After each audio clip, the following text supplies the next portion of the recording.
Hi guys, so I noticed a lot of you guys wanted a tutorial for running AgentGPT locally on your computers, so I'm going to try and make this quick and easy for y'all. So first off, I'm on Mac, so if you're on Windows, the idea is pretty much the same, but there might be some slight differences in the steps that you might have to resolve by looking at something on Google.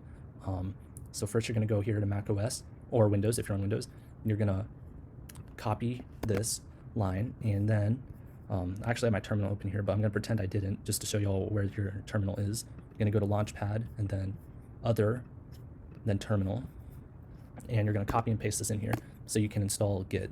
And Git's basically how you're going to be able to download this repository onto your computer. Okay, oops, wrong page. Let me see. Yeah, I'm on Google. Okay, now you're also going to need Python.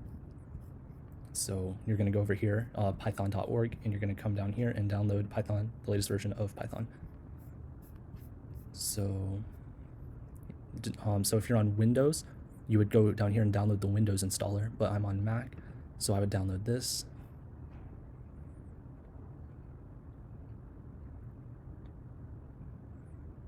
Okay, and then once you downloaded it, you're going to click on it, and you're just going to run through the instructions and agree, and then install, and enter your password.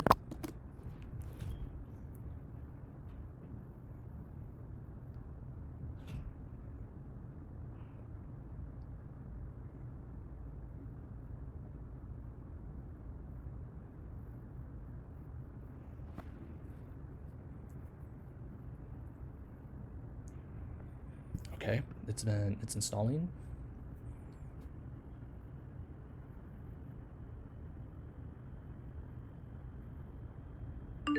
Okay, now it's installed, that's good, and you can move that to the trash. So you can go and check your version just to make sure it's installed.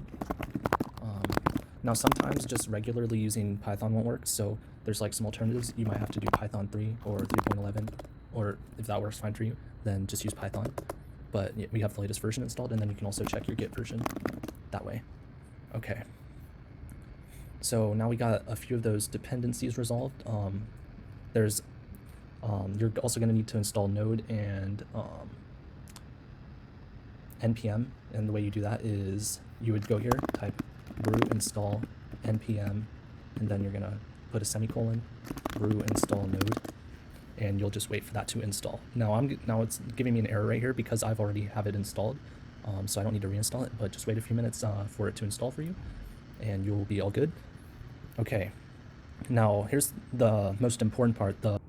Okay, so here I hope I can clear up a few misconceptions about how the OpenAI API key works and about ChatGPT in general. So platform.openai, this is basically how you access your API key. It's totally different from chat.openai, which is how you access ChatGPT. Now this is fundamentally different because for ChatGPT, it's more of like a chatbot interface, and with this, you're sending in responses and the program's getting them back. So this works fundamentally differently than ChatGPT, because if you're a Plus subscriber for ChatGPT, that's not the same as paying for an API key. So first off, you're going to go to platform.openai.com, and then you're going to make an account if you haven't already, and then you're going to go to the top right here to your personal, and then you're going to go to view API keys. Now, before we actually go into like setting up your API key, I'm going to go and talk about your usage here. A lot of you guys asked about if your API key is paid for. Essentially, it is. When you first create your account, you get $18 worth of credit, and so you can use up all those $18 before you actually ever have to pay anything, and you're not going to be charged until you actually go over this limit. But it's actually, I'd say it's really hard to go over $18. Like, you only use like a cent. See, like I use this a ton, and I'm only at 30 cents. So you're not going to be going over $18 anytime soon unless you're using this a lot for like something industrial. I don't know. But anyways, so you're going to go to your API keys, and this is the most important part because this is how you're actually going to access ChatGPT. This is basically how you get permission for the program to use ChatGPT. So you're going to go here, click create a new secret key. You can just leave this blank. You don't have to create a name. Create your secret key, copy it. Now remember, you're not going to be able to see this again once you close this window, but that's fine because you can always create a new secret key. And they're not going to charge you for creating a new secret key. It's 100% free. Okay, so let's close out of this terminal. Okay, so now comes actually running the programs. So if you're on Mac, you're going to go to your finders, and then you're going to go to downloads. And okay, so I created this folder for AutoGPT. I already had one here, but just create a folder, call it whatever you want. You can call it AutoGPT, local AutoGPT, whatever you feel like is the best name. And you're going to right click it, new terminal at folder. Sweet. So we got our terminal here, and then you're going to go back to Google Chrome. You're going to go up to the GitHub, github.com/reworked/AgentGPT, but I included this in the blog article and in the description, the specific link to this GitHub, and you're going to go up here to code. You're going to copy this code. Gotcha? Got me? And then you're going to go back to your terminal, make sure it's it's in the right place. Yep, we're in local AutoGPT, and you're going to clone it. This is where the GitHub comes in, and you're going to paste that link in there to grab that clone.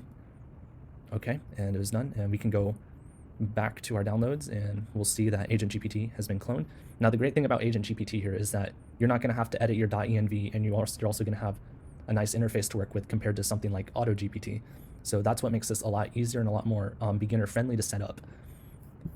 So now you're going to come back here, and you're going to do cd and cd, and this command's actually the same on Windows, AgentGPT, and so that's just going to take you into the AgentGPT folder. And now, if you're on, this step is more particular for Mac. If you're on Mac, you have to make the file able to execute. And the way you do that is you're going to type in chmod, and then +x. And then you're going to do setup.sh. Okay, and now we should be able to run this, and you're going to be able to do /setup.sh. Okay, and now here's where your OpenAI key comes in. And now that you've copied and pasted that from platform.openai.com, you're going to paste that in there. Oops. Oh, wait. Sorry. Okay. Sorry. I didn't copy it. I'm going to create a new secret key, and we're going to copy that, and we're going to go back here, and we're going to paste it in. And it should run, and it'll just take a little while to load up.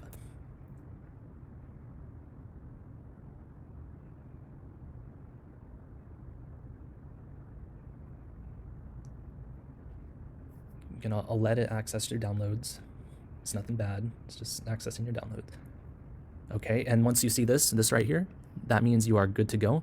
And you're going to go to this link right here because you're going to access this through the browser. So HTTP localhost and oops, my bad, 3000.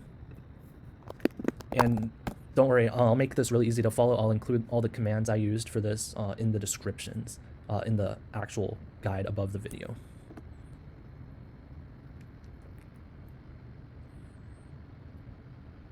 Now we have our AgentGPT. Fantastic. So now, so I'll now offer some more clarity about GPT 3.5 Turbo versus GPT-4. So even if you're paying here on platform.openai.com, you're not actually going to have access to GPT-4 unless you join the waitlist and got accepted off of a waitlist. So you're most likely using GPT 3.5 here. Now, if you want to know how to get GPT-4 access, you have to join a waitlist, and I'll include a link to the waitlist above so you guys can go join that if you're interested in trying GPT-4, but you're most likely just using GPT 3.5. Okay, so we're going to go back to the local host, and you're going to type in 3.5 turbo, and then you're going to have your key, and save. Oops, my bad. I didn't copy. My bad. API keys. Sorry, I have to create a new one. Copy and paste it in here, and should be good to go. And so let's name it Business GPT, and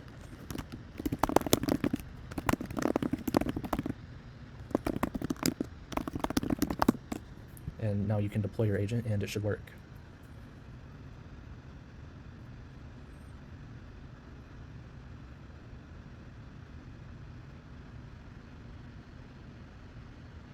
And it's thinking, and it's talking about pet owners with exotic animals. Okay, that's pretty interesting. I never would have thought of that without AgentGPT. And yeah, it should work. If you have any more questions, just message me on Discord. And then just as we end out here, I'm just gonna plug my newsletter real quick. So if you're interested in easy information about AI, especially if you're a beginner, my newsletter makes it easy for you to get straight to your inbox, cybercode.ai. I'll include a link down below. So check it out.